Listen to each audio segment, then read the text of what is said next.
हरे कृष्णा, राधे राधे भक्तों। आज हम कार्तिक मास में सोमवती अमावस की व्रत कथा का श्रवण करेंगे। तो आइए श्रवण करते हैं। सोमवती अमावस व्रत कथा के अनुसार एक गरीब ब्राह्मण परिवार था। उस परिवार में पति पत्नी एवं उसकी एक पुत्री भी थी। उनकी पुत्री समय के गुजरने के साथ साथ धीरे धीरे बड़ी होने लगी। उस पुत्री में बढ़ती उम्र के साथ सभी स्त्रियों के गुणों का विकास हो रहा था। वह कन्या सुंदर, संस्कारवान एवं गुणवान थी, परंतु गरीब होने के कारण उसका विवाह नहीं हो पा रहा था। एक दिन उस ब्राह्मण के घर एक साधु महाराज पधारे।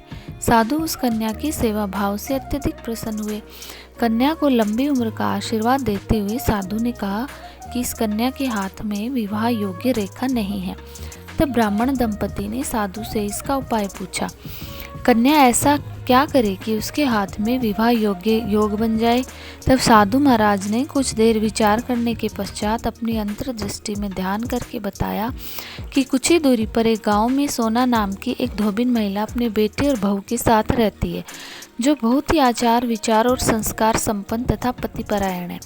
यदि वह सुकन्या उस धोबिन की सेवा करे और वह महिला इसकी शादी में अपने मांग का सिंदूर लगा दे, तब उसके बाद इस कन्या का विवाह हो जाए तो इस कन्या का विधव्य योग मिट सकता है।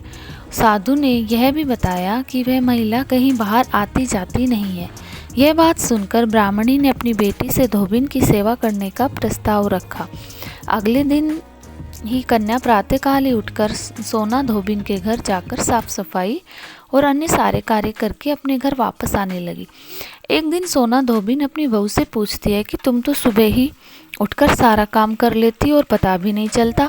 तब बहू ने कहा, माँ जी, मैंने तो सोचा कि आप ही सुबह उठकर सारा काम खुद कर लेती है, मैं तो देर से उठती हूँ।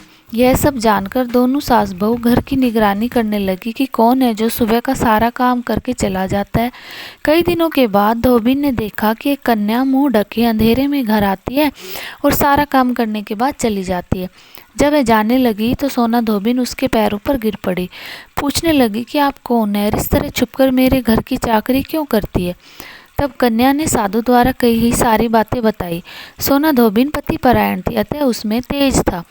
वह तैयार हो गई। सोना धोबिन के पति थोड़े अस्वस्थ थे। उसने अपनी बहू से अपने लौट आने तक घर पर ही रहने को कहा।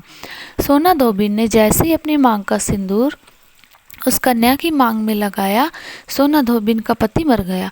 उसे इस बात का पता चल गया। वह घर से निराजल ही चली थी, यह सोचकर कि रास्ते में कहीं पीपल का पेड़ मिलेगा तो उसे भंवरी देखकर उसकी परिक्रमा कर कर ही जल ग्रहण करेगी।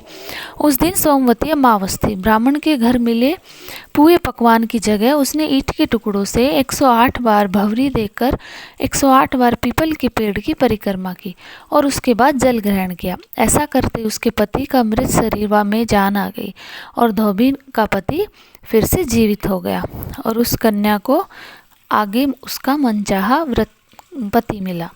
हरे कृष्णा, राधे राधे। इस तरह भक्तों, जो व्यक्ति सोमवती अमावस्या का व्रत करता है और इस दिन 108 बार भंवरी देता है और आने वाली हर अमावस्या को भंवरी देता है और पीपल के वृक्ष की पूजा और उसकी परिक्रमा करता है, तो उसको अखंड सौभाग्य और उसकी सभी मनोकामनाएं पूरी होती है। मेरे आने वाली वीडियो में आप अन्य व्रत कथाओं का श्रवण करेंगे। हरे कृष्णा, राधे राधे।